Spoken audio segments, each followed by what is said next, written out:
November 19, 1989, began as any other night in a quiet Tokyo suburb, but within hours it would become the first day of a 44-day nightmare that would scar a nation and forever change Japan's criminal justice landscape.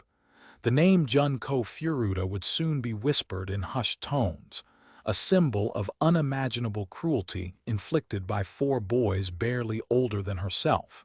Junko, a bright 17-year-old high school student, lived with her family in a modest apartment in the Konji district. She was known for her cheerful demeanor, her love of music, and the dreams of a future far beyond the cramped streets of her neighborhood.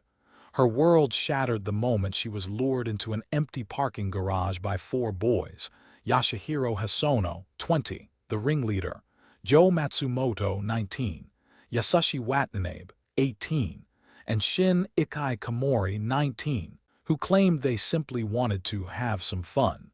What began as a seemingly harmless invitation quickly turned into a calculated kidnapping. The four men forced Junko into a battered Honda Civic, drove her to a rundown house in the neighboring town of Saitama, and locked the door behind her. Over the next 44 days, they subjected her to a systematic program of physical and psychological torture that would later be described by investigators as a living hell. They beat her, burned her with cigarettes, forced her to consume human waste, and kept her in a state of perpetual humiliation by chaining her to a wooden cross in a dark, damp bedroom. They filmed the atrocities, creating a macabre diary that would later serve as damning evidence. The perpetrators were not hardened criminals. They were high school dropouts, part-time workers, and a petty thief who, until that night, had never crossed the line into murder. Their motives, as revealed during the trial, were rooted in a twisted sense of power, jealousy, and a desire to assert dominance over a victim they deemed easy. The group's leader, Hosono, boasted that the game was a test of stamina, while Matsumoto later claimed he was following the orders of his friends. Their callousness was evident in the way they laughed during the acts and how they recorded each session, treating Junko's suffering as entertainment. The first cracks in their fortress appeared when a neighbor, noticing a foul odor and muffled cries, reported the house to the police. When officers arrived, they found the front door unlocked, a scene of blood-stained rooms, and a terrified teenager hidden behind a wardrobe. Junko, barely alive, was rescued on January 2, 1990, her body covered in bruises, burns, and deep lacerations. The physical evidence was overwhelming: broken bones, a shattered pelvis, and a shattered spirit.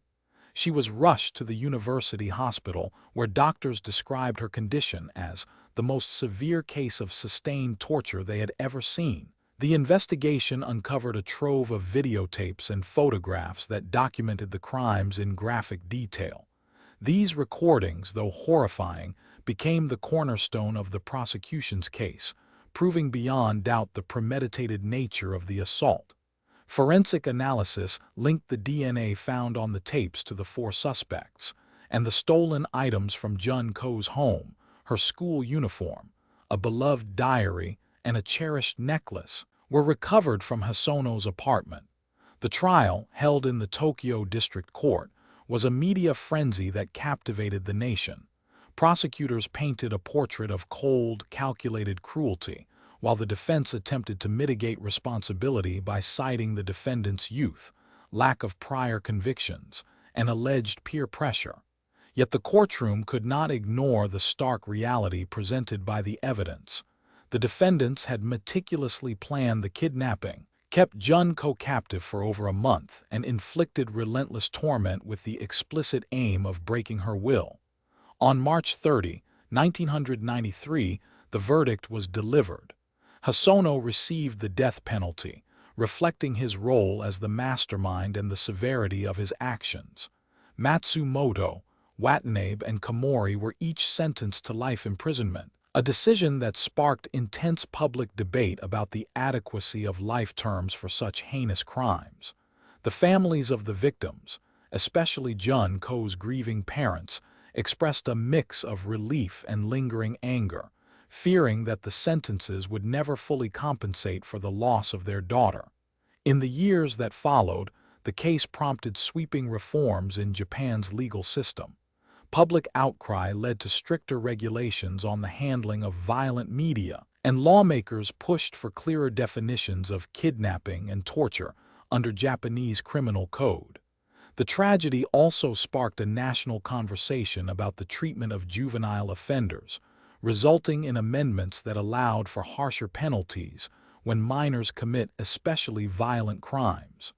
Moreover, the case became a catalyst for increased awareness of gender-based violence, prompting NGOs to launch campaigns aimed at protecting women and teenage girls from similar predatory behavior. Junko's memory lives on not only as a cautionary tale, but also as a rallying point for advocacy groups fighting for victims' rights. Her family established a scholarship in her name, supporting young women pursuing education in social work and law, hoping to prevent future atrocities through empowerment and awareness. The house where the torture occurred was eventually demolished, a physical erasure of the horror that once unfolded within its walls. The murder of Junko Furuta remains one of Japan's darkest chapters, a stark reminder that evil can emerge from the most ordinary of places, and that vigilance, compassion, and a steadfast pursuit of justice are essential to safeguarding society. Subscribe to The Verdict for more stories like this.